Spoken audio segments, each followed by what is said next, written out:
Trotteur ou Yupala, attention. Utilisé pour apprendre à marcher ou tout simplement laisser bébé autonome, le Yupala est sujet à controverse. Selon les données actuelles et les études scientifiques menées, les avis divergent concernant ses effets, mais la majorité s'accorde à dire qu'ils sont néfastes pour le développement de bébés.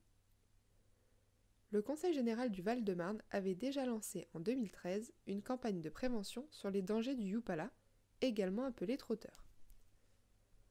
Nous allons tout d'abord voir le développement moteur du nourrisson. Il est important de connaître le développement moteur pour pouvoir comprendre les effets du Yupala. Il passe par plusieurs étapes et chacune d'entre elles est essentielle au bon développement de bébé. Allonger au sol, se mettre sur le côté, se soulever, se mettre à quatre pattes, le vrai quatre pattes impliquant une impulsion avec le gros orteil, se mettre à genoux, se redresser et enfin se tenir debout. En passant par toutes ces étapes, bébé apprend au fur et à mesure à appréhender son environnement, mais notamment il apprend à tomber.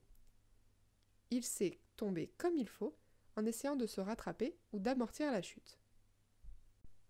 Cela aura une influence sur sa motricité tout au long de sa vie.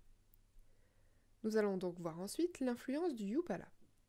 L'utilisation fréquente du Yupala pourrait nuire au bon développement moteur de bébé. En effet, la position du nourrisson dans le Yupala le met en extension. Il marche sur la pointe des pieds, son corps est tendu, en recherche constante d'équilibre sans jamais le trouver. Souvent penché vers l'avant pour avancer par une mise en place d'équilibre-déséquilibre. Cela empêche bébé de se redresser naturellement en passant par toutes les étapes du développement, puisqu'en général, il ne sait pas encore se tenir assis seul, qu'on le place déjà dans le Yupala où il s'efforce à maintenir une position debout.